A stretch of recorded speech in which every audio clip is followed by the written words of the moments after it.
Jadi kalau ada mantan istri dan atau mantan suami gitu ya, lalu si masing-masing mantan ini menyampaikan keburukan satu sama lain, sedangkan misalkan mereka ini punya anak, ya, kalau dia muslim mas, dalam pandangan muslim, kaidah muslim tidak boleh menyampaikan aib mantannya, ini nggak boleh mas, ya. Kita ini punya panduannya dalam Islam gitu loh. Jadi bila mana menyampaikan keburukan mantan istrinya atau mantan istrinya menyampaikan keburukan kepada mantan suaminya, ini nggak boleh dilakukan bagi seorang muslim, karena memang ada kaidahnya siapapun dia, ya. Karena kita nggak tahu keburukan yang dipandang oleh manusia tadi, bisa jadi ada kebaikan yang memang hanya Tuhan yang tahu gitu loh. Maka harapan saya tidak ada lah, ya, kalau antara mantan istri dan mantan suami ini memberikan pandangan buruk satu sama lain, sedangkan mereka pernah cinta dan sayang bersama dalam suatu rumah tangga yang akhirnya mereka sepakat.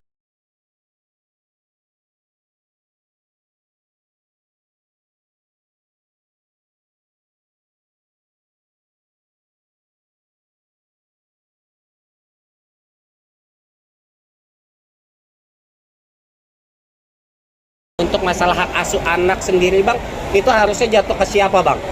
Ya, kalau dalam hukum Islam ya, ini kan mereka ini kebetulan Paula dengan Baim ini kan jatuh domisilinya, kompetensinya kepada Pengadilan Agama Jakarta Selatan. Bahwasannya dalam kompilasi hukum Islam ataupun Undang-Undang Perkawinan nomor 1 tahun 74, itu sebenarnya asasnya anak di bawah 12 tahun itu dalam konsep pengasuhan seorang ibu. Tetapi ini bisa berubah ya asasnya ini kalau misalkan seorang ibu ini ya memang diduga ya adanya pengecualian yang memang yang akhirnya dalam undang-undang tadi itu dikecualikan untuk hak asuh anaknya harusnya jatuh kepada seorang ibu gitu loh. Nah, ini konsep yang terakhir terjadi ya dalam kasusnya Paula ini kan karena diduga dalam pembuktiannya ya majelis hakim melihat bahwasannya ada dugaan-dugaan yang memang mensyaratkan pengecualian tadi dari hak asuh anak yang seharusnya anak di bawah umur 12 tahun itu jatuh kepada ibu, tetapi akhirnya kan keputusan kalau tidak salah diasuh bersama antara bapak dan ibunya gitu loh. Bang, ini kan dari putusan itu kan ada dugaan Paula ada orang ketiga. Sebenarnya kalau dari hukum sendiri, kalau ibunya ada indikasi orang ketiga gitu, apa nggak bisa megang anak secara utuh apa gimana sih bang? Ya, jadi gini ya, dari kasus perceraian ini kalau mengacu kepada KHI bagi seorang muslim dan juga Undang-Undang Perkawinan nomor 174, perselingkuhan itu kalau hanya sebatas selingkuh, ya contohnya apa? Ketemu dengan laki-laki, lalu ada yang foto, kan begitu ya, ada komunikasi chat misalkan, ya sekarang kan lagi ramenya begitu eranya ya, bahwasannya media untuk melakukan perselingkuhan tadi itu dilakukan dengan cara-cara media sekarang. Itu kalau dalam definisi selingkuh yang akhirnya menghilangkan misalkan hak-hak hukum dari seorang ibu dan atau bapak, itu harus sebenarnya selingkuhnya bukan itu domain definisinya, ya. Domain definisi selingkuh itu betul-betul mohon maaf itu berhubungan badan, ya, atau overspell atau perzinahan. Jadi dibuktikan dulu ada overspellnya, persetubuhannya dulu antara laki-laki yang sudah kawin dan atau perempuannya. Jadi kalau hanya sebatas selingkuh, seharusnya majelis hakim melihat ini secara utuh dulu. Kan pihak salah satunya kan pasti memberikan pembuktian kontra bahwasannya ini bukan perselingkuhan, tapi bisa saja ini ada komunikasi yang dilakukan oleh saudara A gitu atau B gitu loh dalam hal kasus Paula dengan Baim gitu loh.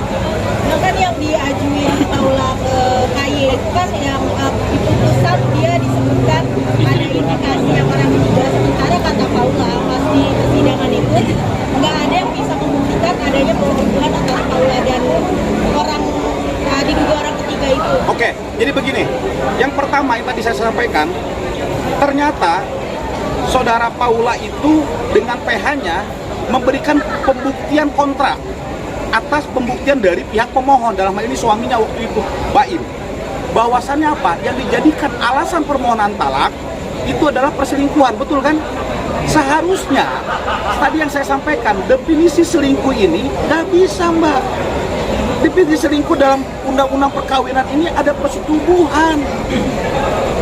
Ini nggak boleh dijadikan domain alasan permohonan talak atau gugatan cerai.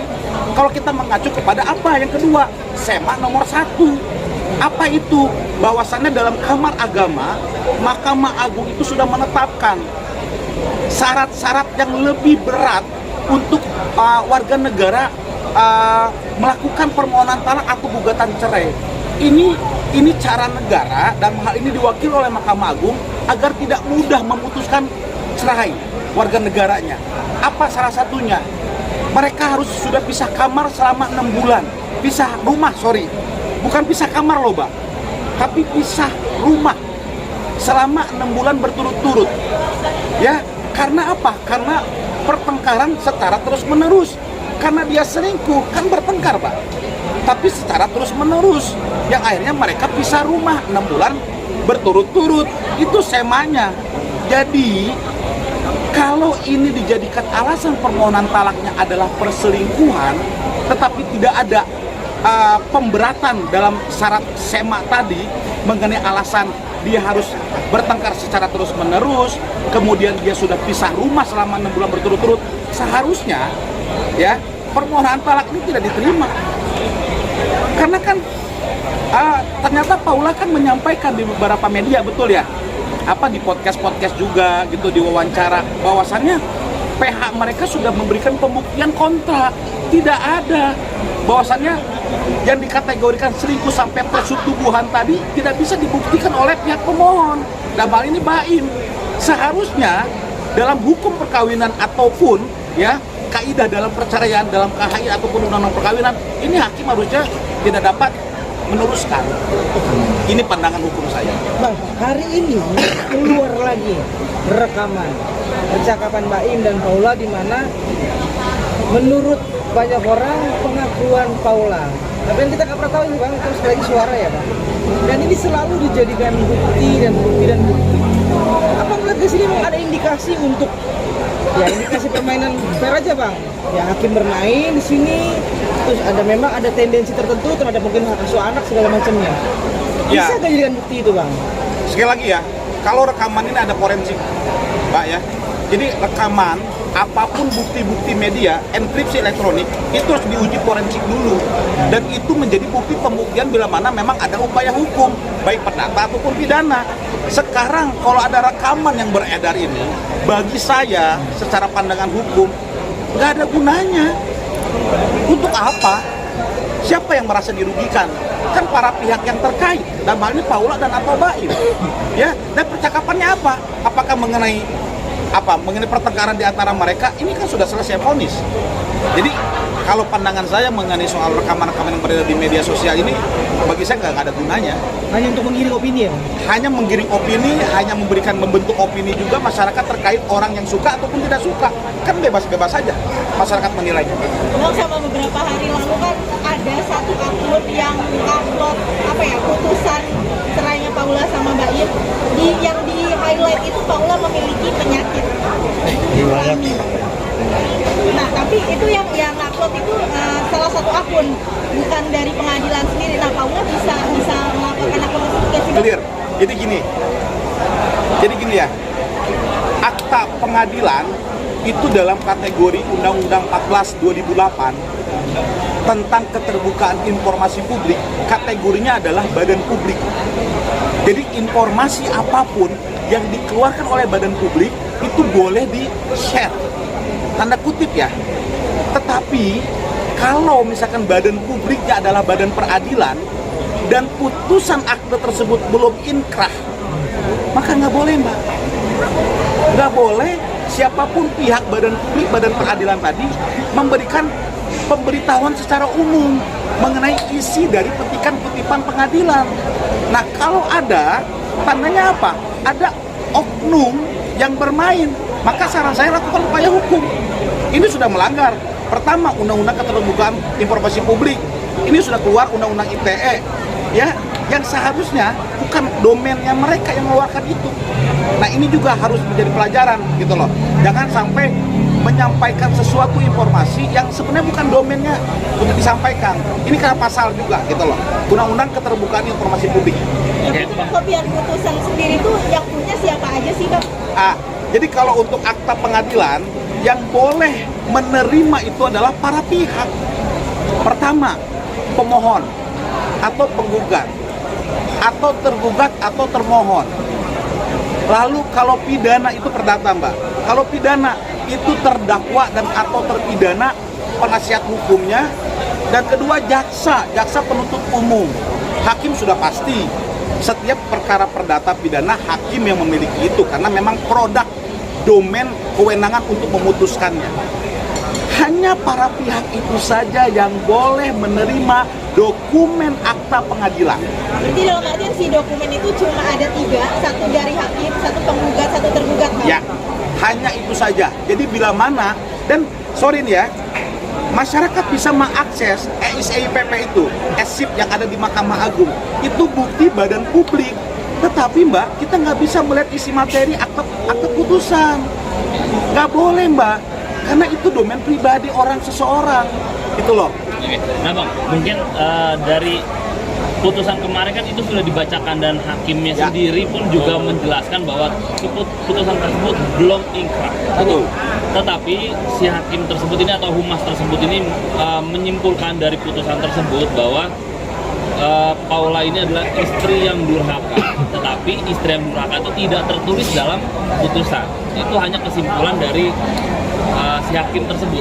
Apakah kata-kata tersebut juga melanggar aturan dari undang-undang yang ada, Bang? Oke, dari pandangan saya sekali lagi ya, pandangan saya siapapun boleh menilai apakah setuju atau tidak setuju di pandangan hukum saya. Saya mengacu kepada undang-undang Keterbukaan Informasi Publik. Mas, ada di pasal terakhirnya pengecualian bila mana dokumen tadi belum inkrah, maka tidak boleh disampaikan. Nggak boleh disampaikan. Seharusnya Humas Pengadilan Agama Jakarta Selatan, kebetulan Mas, Humasnya saya kenal, karena kita sering beracara di semua pengadilan kan, ya bahkan dia pernah jadi ketua majelis perkara kami, ya. Saya pikir beliau sangat mumpuni, sangat etik ya, tetapi kan manusia ada yang tahu, mungkin ada perselisihan yang akhirnya kita juga nggak tahu. Beliau dikayekan gitu ya di Komisi Yudisial. Seharusnya dalam konteks etik dalam Mahkamah Agung itu tidak boleh disampaikan Mas isi materi dari akta putusan pengadilan, nggak boleh.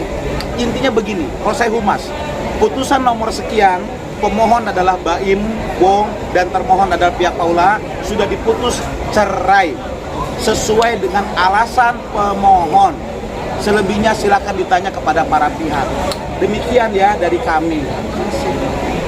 Jadi nggak boleh seorang badan publik, kan mewakili nih humasnya, kan badan publik, negara dong, itu menyampaikan materi yang sebenarnya nggak ada kesimpulannya. Ini juga salah, makanya sangat disayangkan menurut saya, Bapak Humas ya yang saya cukup kenal sekali beberapa perkara, itu ternyata dia menyampaikan kalimat itu gitu yang akhirnya ya saudara Paula dan PH-nya mengajukan pengaduan kepada Komisi Yudisial.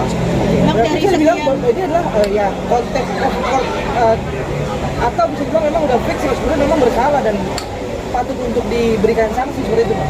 Ya, kalau dalam konteks si Bapak Humas ini, pandangan hukum saya lagi, ini kena etik. Tidak jatuh kepada pidana ataupun perdata sekali lagi. Kalau etik kembali kepada peraturan Mahkamah Agung mengenai apa? Ada namanya peraturan kode etiknya. Ya, apakah tidak boleh memberikan sidang tugas sebagai hakim ya, jadi pulang dulu lah balik meja atau dan sebagainya, itu semua ada turunannya. Saya pikir beliau akan cukup untuk mengenai posisi etik ya dalam hal menyampaikan kemarin di Pengadilan Agama Jakarta Selatan. Jadi tidak ada pidana ya, Pak ya? Tidak ada. Pandangan saya tidak ada. Bang, tadi kan dari sederet perceraian artis mungkin yang lebih disorot sama media nih Bang, baru kali ini ibaratnya hakim membeberkan. Betul. Ya, ini ada dugaan kecerobohan nggak sih Bang? Saya lihat itu ya, ini saya pikir secara pribadi, karena kalau diperhatikan oleh kita semua, setiap humas PA itu tidak pernah menyampaikan kesimpulan, Mbak. Ini makanya saya juga kaget secara pribadi ya, Mbak. Kenapa Bapak Humas itu menyampaikan kesimpulan justru yang seharusnya tidak boleh dilakukan. Ini udah kena nih. Kalau misalkan Paula dan PH-nya mau melakukan pidana, kena loh. Undang-Undang Keterbukaan Informasi Publik 14 2008. Bapak Humas ini kena. Tapi kan ancamannya kecil, Pak. Cuma 1 tahun. Paling lama juga 3 tahun. Ya, tidak ada upaya paksa dan itu tidak akan merubah status hakim beliau dan sebagai PNS atau ASN gitu loh. Nggak ada, Pak, karena di bawah 5 tahun. Ini undang-undangnya. Tetapi kan ini shock terapi. Ini jadi pelajaran juga bagi semua pejabat dan atau petugas di Pengadilan Agama Jakarta Selatan. Jangan sampai menyampaikan itu secara terbuka, nggak boleh. Karena kan ini belum inkrah. Ya, ini belum inkrah. Paula belum mengajukan upaya banding. Kita nggak tahu. Tetapi disampaikan seolah-olah Paula itu nusus gitu loh. Apa? Dia itu mendurhakai suaminya. Ini kan dalam konteks hukum Islam, Pak. Ya, kan banyak juga orang tidak memahami. Bahkan mohon maaf loh, pemohon saja atau masyarakat tidak tahu fikih munakahat dalam perkawinan Islam itu banyak orang tidak tahu. Dan juga banyak teman-teman saya nih, rekan-rekan saya itu tidak mengetahui secara dalam soal fikih munakahat dalam perkawinan, apalagi membela si kliennya misalkan dalam perceraian, karena ada beberapa fikihnya dan ini harus dipahami gitu loh. Nah, saya pikir dengan adanya nuyus gitu ya, yang ditetapkan oleh Pengadilan Agama, itu seharusnya tidak disampaikan secara langsung. Itu pandangan saya terkait perkara Paula. Ya, jadi kalau ada mantan istri dan atau mantan suami gitu ya, lalu si masing-masing mantan ini menyampaikan keburukan satu sama lain, sedangkan misalkan mereka ini punya anak, ya, kalau dia muslimah, dalam pandangan muslim, kaidah muslim tidak boleh menyampaikan aib mantannya. Ini nggak boleh, Mas. Ya, kita ini punya panduannya dalam Islam gitu loh. Jadi bila mana menyampaikan keburukan mantan istrinya atau mantan istrinya menyampaikan keburukan ke mantan suaminya, ini nggak boleh dilakukan bagi seorang muslim karena memang ada kaidahnya siapapun dia, ya. Karena kita nggak tahu keburukan yang dipandang oleh manusia tadi bisa jadi ada kebaikan yang memang hanya Tuhan yang tahu gitu loh. Maka harapan saya tidak ada lah ya kalau antara mantan istri dan mantan suami ini memberikan pandangan buruk satu sama lain, sedangkan mereka pernah cinta dan sayang bersama dalam suatu rumah tangga yang akhirnya